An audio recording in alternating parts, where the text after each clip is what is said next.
Assalamualaikum warahmatullahi wabarakatuh. Bismillah, alhamdulillah, wa syukurillah, wa ni'matillah. La hawla wa la quwwata illa billah, amma ba'da. Para pendengar dan pemirsa dimanapun Anda berada, dan khususnya Jamaah Masjid Nasional Akbar Surabaya yang berbahagia. Untuk kajian pada malam hari ini, yakni hari Senin tanggal 2 Mei 2025, kajian Kitab Nasaihul Ibad yang pada malam ini akan dengan tema atau hadis ke-21, insyaallah disampaikan Al-Mukarram Ki Haji Ahmad Muzaki STHI Al-Hafidh. Kepada beliau dipersilahkan. Assalamualaikum warahmatullahi wabarakatuh. Bismillah, alhamdulillah, wassalatu wassalamu ala rasulillah Sayyidina Muhammad ibn Abdillah wa ala alihi wa sahbihi wa man walah. La hawla wa la quwwata illa billah. Wa qala al-musannifu rahimahullahu ta'ala wa nafa'ana bihi wa bi ulumihi fid dharain amin ya rabbal alamin. Ma'asyiral muslimin wal muslimat, jamaah salat maghrib Masjid Al-Akbar Surabaya serta seluruh pendengar dan pemirsa dimanapun Anda berada, rahimakumullah. Kajian kitab Nasaihul Ibad pada malam hari ini akan membaca maqalah yang ke-21. Bismillahirrahmanirrahim. Wal maqalatul hadiyatu wal ishrun. Adapun maqalah yang ke-21, ikhtara ba'dul hukama'i, telah memilih siapa sebagian hukama arba'a kalimatin, 4 kalimat, ai arba'a jumalin, 4 jumlah, min arba'ati kutubi samawiyatin, dari 4 kitab-kitab samawiyah, minat Taurat, dari kitab Taurat. Di dalam maqalah yang ke-21 ini memilih ahli-ahli hikmah terhadap 4 kalimat, ai 4 jumlah yang ada di dalam 4 kitab samawi. Kita tahu bahwa kitab samawi ini adalah kitab yang diturunkan Allah kepada para nabi dan para rasul. Jumlahnya berapa? Taurat, Injil, Zabur, Al-Furqan, Al-Quran. Nah, kemudian 4 yang baru saja diambil oleh sebagian hukama ini mencantumkan minat Taurat, dari kitab Taurat, yang isinya man radiya bima a'tahu Allah ta'ala minar rizki istaraha. Man, barang siapa radiya, ridho, siapa man tadi, bima a'tahu Allah, dengan apa-apa yang diberikan Allah hu kepadanya, minar rizki, dari rizki, istaroha ay soro, maka jadi apa ta'buhu zahiban, segala kesulitannya itu akan menjadi emas. Jadi yang dipegang oleh ahli hikmah, yakni 4 kitab samawiyah, menukil pertama dari kitab Taurat, siapa yang ridho dengan apa yang diberikan Allah Subhanahu wa ta'ala kepadanya, maka niscaya dia akan menjadi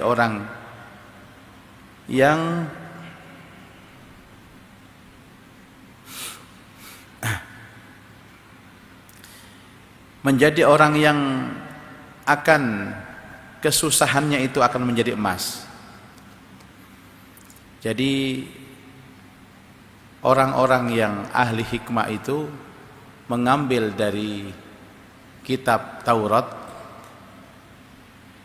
sebuah nasihat Allah Subhanahu wa ta'ala yang menjelaskan tentang siapa yang ridho dengan pemberian Allah dari rizkinya, maka pasti Allah akan memberikan kecukupan kepada dirinya. Rizki itu pemberian Allah yang disesuaikan dengan keadaan makhluknya.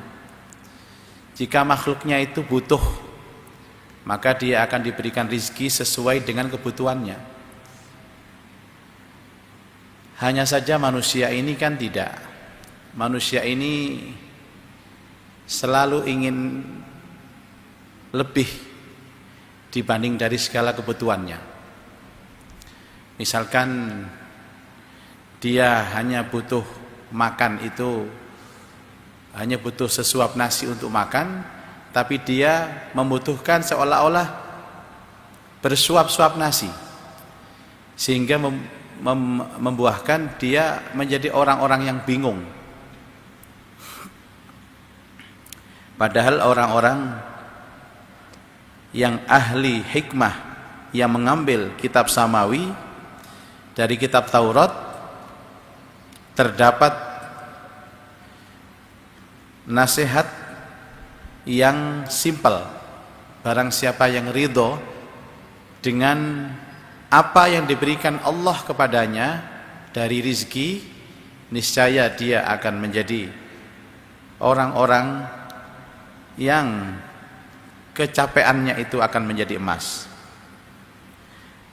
Fid dunya wal akhirah, itu berlaku di dunia dan berlaku di akhirat. Ini nasihat yang pertama yang berasal dari kitab samawi itu, yakni nasihat dari kitab Taurat. Wa minal injili, dan dari kitab Injil. Man hadama asyahawat, barang siapa merusak asyahawat, syahwat-syahwat atau keinginan dunia. Aiman taraka mustaqatin nafsi, barang siapa yang meninggalkan keruwetan-keruwetan hawa nafsu. Izzan, maka dia akan izzah, akan mulia. Aisara qawiyya, akan menjadi kuat fid dunya wal akhirah. Nah, kemudian di nasihat yang kedua dinukil dari kitab Injil, barang siapa yang mengekang hawa nafsunya. Hawa nafsu itu selalu pada 3 hal. Pertama, aklun. Aklun itu makan, termasuk minum.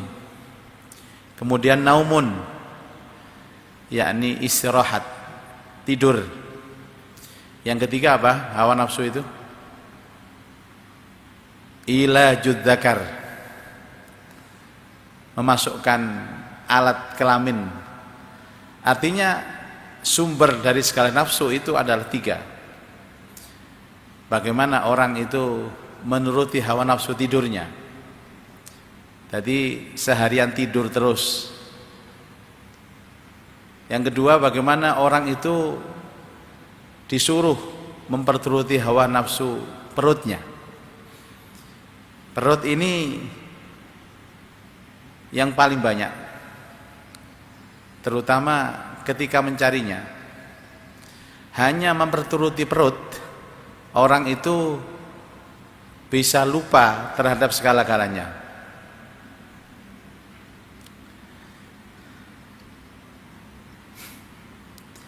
Maka orang yang bisa menahan nafsu ini, dia akan menjadi orang yang kuat. Jadi bukan kuat itu kuat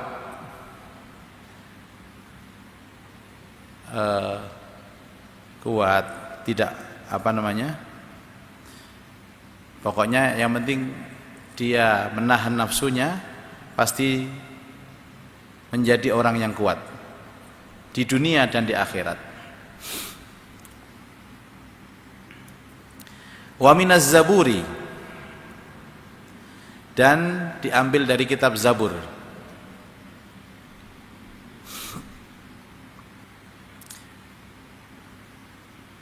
Man tafarrada binafsihi wa malihi, barang siapa yang menyendiri dari dirinya dan hartanya. Anin nasi,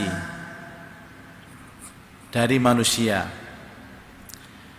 Najah, maka akan selamat dia. Barang siapa yang menyendiri dari manusia dan dari hartanya dari manusia, maka dia akan selamat. Orang sekarang hatinya itu ingin dekat dengan dia, akhirnya semuanya didekati. Padahal semua yang didekati itu tidak menyebabkan hidupnya menjadi manfaat, tapi menjadikan hidupnya semakin muadzarat, semakin bahaya. Taruhlah sebenarnya dia itu manfaat di sini, tapi dia melangkah kaki mendekati seseorang yang pada gilirannya seseorang itu tidak memberikan manfaat kepadanya, bahkan justru seseorang itu memberikan muadarat kepadanya.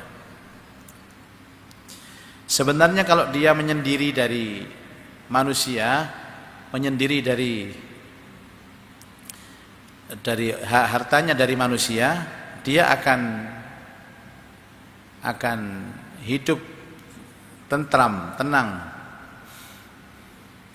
Karena manusia ini tidak berpikir jauh. Jadi ketika dia bertemu dengan siapa, dia anggap itu menguntungkan baginya. Dia kejar terus.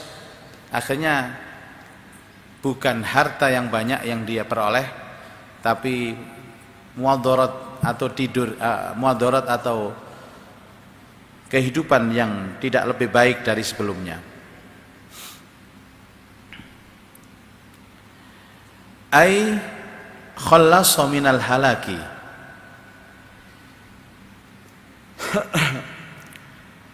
wa ba'da anhu fid dunya wal akhirah, maka dia telah selamat dari kerusakan setelah dari dunia dan akhirat. Kemudian wa minal furqani, dan dari furqan. Furqan ini adalah nama lain dari Al-Qur'an. Dari ada kitab Zabur, ada kitab Taurat, ada kitab Injil, dan yang terakhir adalah Al-Furqan. Apa yang diambil dari Al-Furqan ini? Man hafizal lisana, man hafidha al-lisana, barang siapa yang menjaga lisannya, mimma, dari apa-apa, la faidata, yang tidak ada faedah, fihi, di dalam ma, wa mimma la ya'taddu bihi, dan dari apa-apa yang tidak dihitung darinya.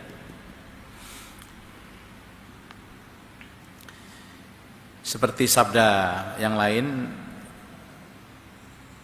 salamatul insan fi hifdzil lisan. Sebenarnya dia ngomong itu akan membahayakan dirinya, akhirnya dia diam, maka dia akan selamat.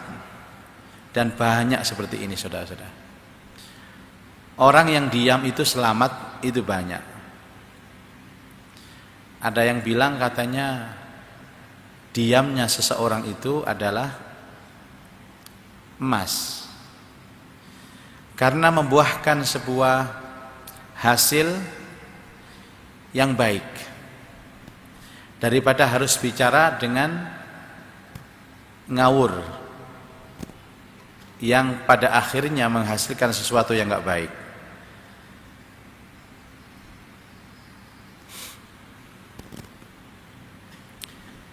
Misalkan dia berbicara tentang sesuatu yang tidak dalam kapasitasnya dia bicara, dia bercerita tentang politik misalnya, padahal dia tidak tahu politik. Orang sekarang kan ngomong itu apa saja boleh, bebas ngomong, dengan alasan negara demokrasi. Padahal semakin dia bicara, semakin dia ngobrol, dia juga akan semakin terjebak di dalam situasi-situasi sulit yang tidak mungkin ia pecahkan. Maka nasihat dari Furqan ini adalah menjaga lisan.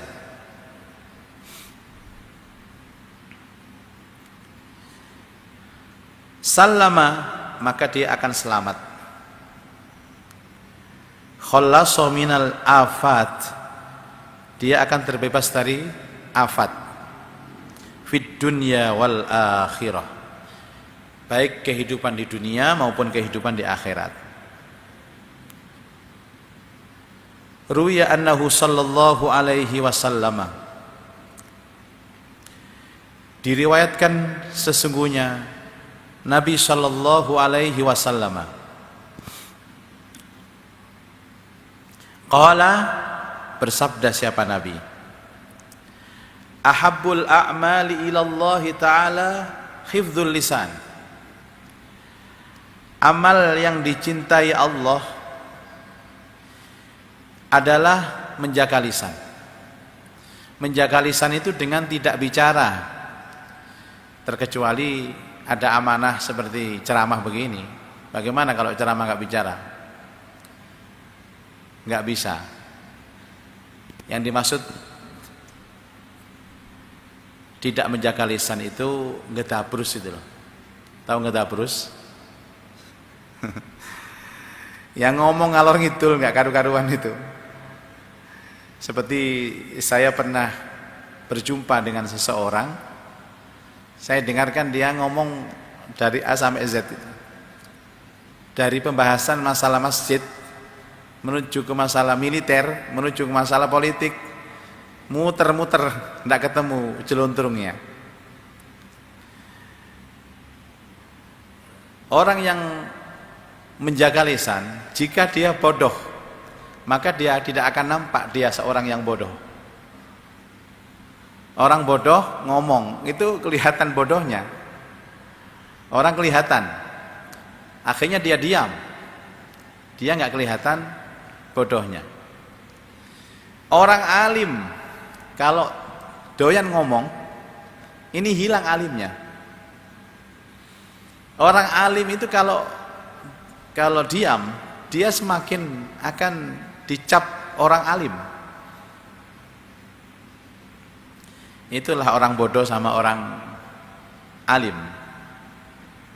Jadi orang bodoh tanpa dia ngomong, dia akan nampak dia tidak akan nampak menjadi orang seperti orang bodoh. Tapi kalau dia semakin bodoh, semakin ngomong, dia akan semakin nampak bodoh. Orang alim ini diamnya saja orang akan hormat kepadanya. Maka benar sekali, ahabbul amal ilallah hifdzul lisan. Sebaik-baik amal menurut Allah itu menjaga lisan. Rawahul Bukhari, rawahul Baihaqi. Wa ruwiya annahu sallallahu alaihi wasallam qala. Dan diriwayatkan oleh Nabi sallallahu alaihi wasallam, al-afiyatu asyaratu ajza. Kesehatan itu terdapat 10 tingkatan. Tis'atun yang 9, fis somti di dalam diam, wal ashir dan yang 10 fil manzilati anin nas, ketika dia ingin posisi di hadapan manusia. Jadi hifdzul lisan ini sangat penting sekali bagi kita. Jadi sekarang ini jangan ikut model. Kalau semua ikut model, maka orang akan senang bicara. Orang itu akan dinilai bagaimana dia bicaranya. Karena itu lebih baik diam daripada bicara. Orang ketika diam, jika dia bodoh, dia tidak nampak. Jika dia alim, dia akan nampak alim. Jadi panjenengan akan menyamarkan alim panjenengan dan bodoh panjenengan itu dengan diam. Kok bisa disamarkan? Karena semakin orang bodoh bicara, dia akan, orang bodoh itu kan nggak nampak. Dia ngawur kemana-mana itu, ngobrolnya ngawur. Akhirnya orang bodoh itu ya seperti itu. Kemudian orang alim diam, dan orang lain melihat dia, semakin kagum orang lain kepadanya. Karena itu benar sekali, ahabbul a'mal ilallahi ta'ala hifdzul lisan. Amalan-amalan yang dicintai oleh Allah Ta'ala adalah hifdzul lisan. Wallahu a'lam bissawab. Mungkin ada pertanyaan dari bapak-bapak, silahkan. Ini, sebentar Pak Yahya. Ya. Assalamualaikum warahmatullahi wabarakatuh. Warahmatullah. Mohon izin Ustaz bertanya, tanda-tanda yang dapat dikenali ketika seseorang berhasil menguasai hawa nafsunya. Itu, matur nuwun. Ya. Orang yang bisa menguasai hawa nafsunya adalah orang yang tidak pernah marah. Hawa nafsu tertinggi itu marah. Artinya orang ini bisa marah, tapi dia tidak terpengaruh dengan marah itu. Dia bisa mengendalikan dirinya sendiri, bisa menguasai dirinya sendiri. Itu orang yang bisa melawan hawa nafsunya. Tetapi kalau sedikit emosi, nggak ada gunanya. Tak ubahnya orang itu seperti anak kecil. Anak kecil yang diberi mainan, maka anak itu akan asyik dengan mainannya. Maka ujilah diri sendiri itu dengan mengekang amarah. maka kita termasuk orang yang bisa menahan hawa nafsu. Itu yang paling berat itu. Yang lain-lain tidak seberapa berat. Contohnya apabila orang itu digoda oleh lawan jenis misalkan.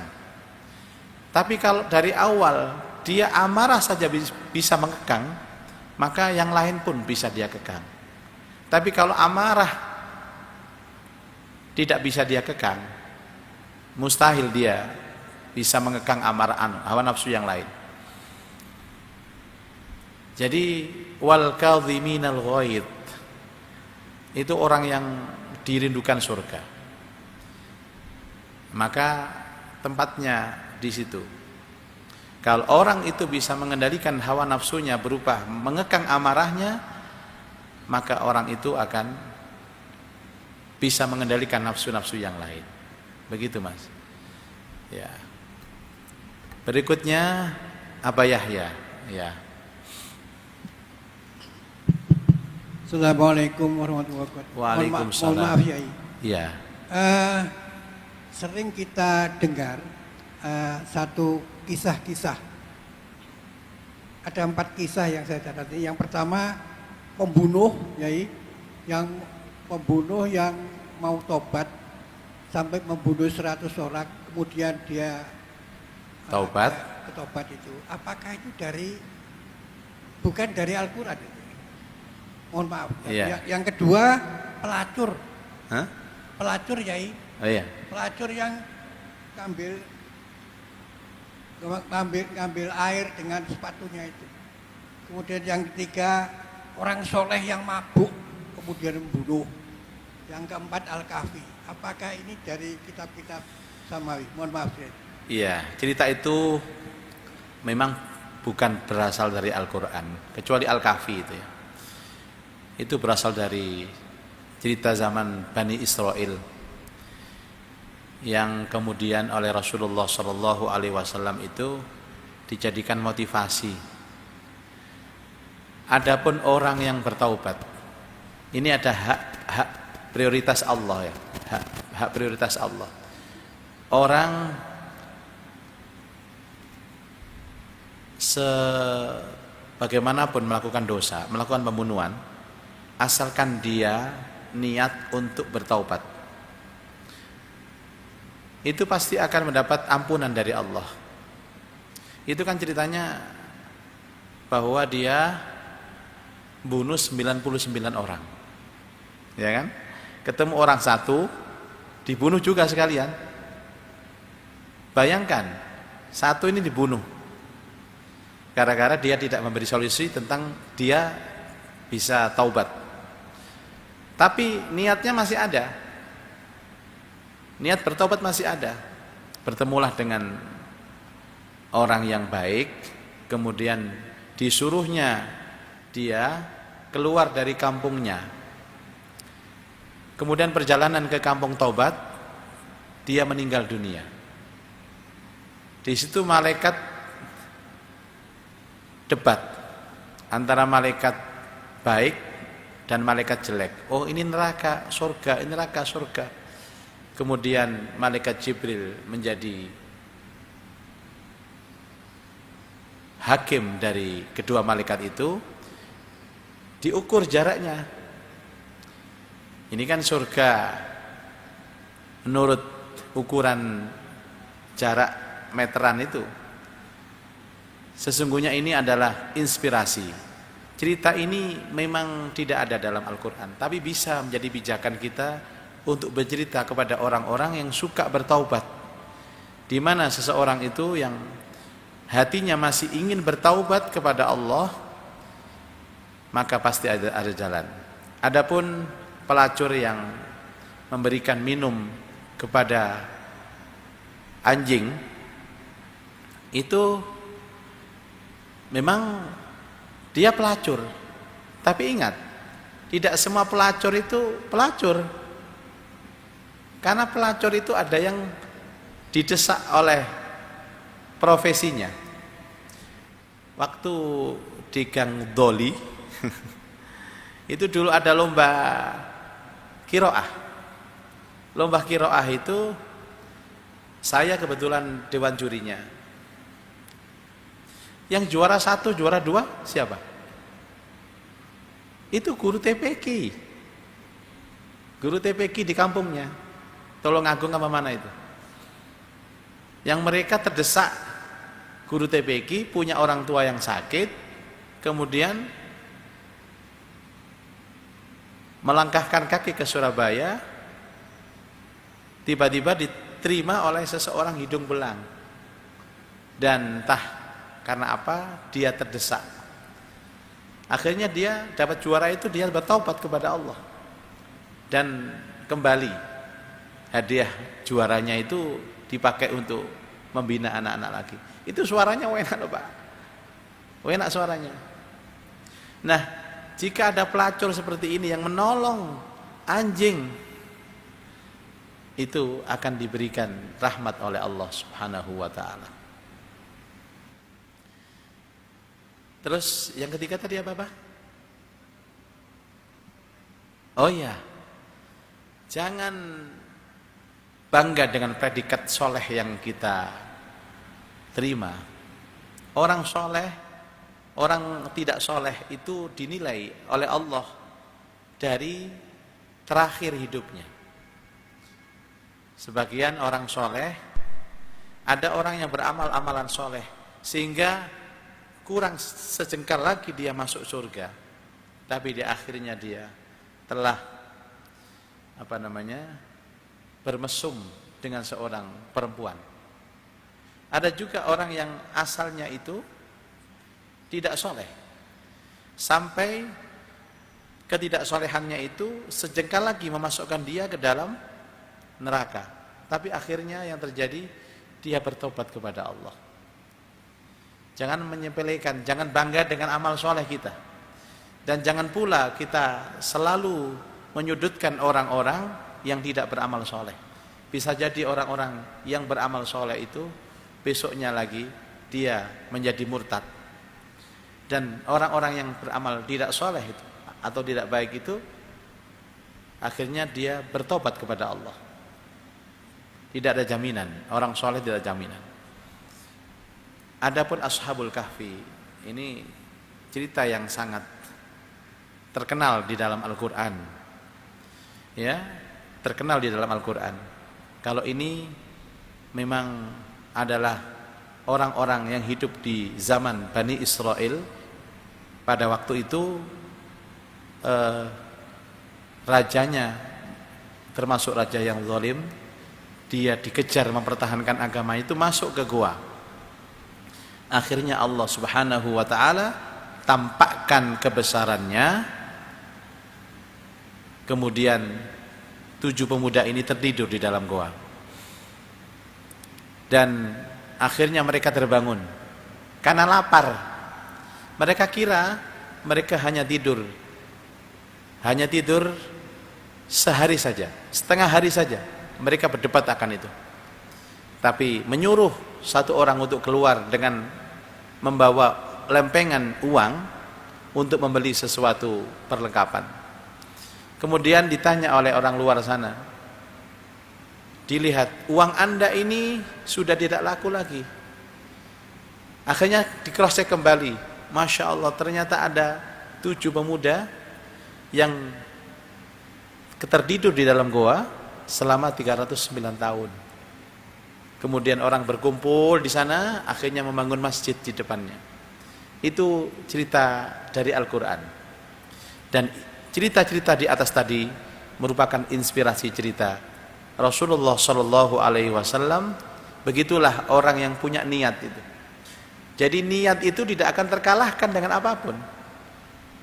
Sebagaimana sabda Rasulullah Shallallahu Alaihi Wasallam, niatul mu'min afdal min amali. Niat mukmin itu lebih utama dari amalnya. Ini Pak Yahya. Dan apabila kita punya niat seperti itu, maka yang dinilai oleh Allah Subhanahu wa taala bukan amal kita di permukaan ini, tapi niat kita yang dilihat oleh Allah.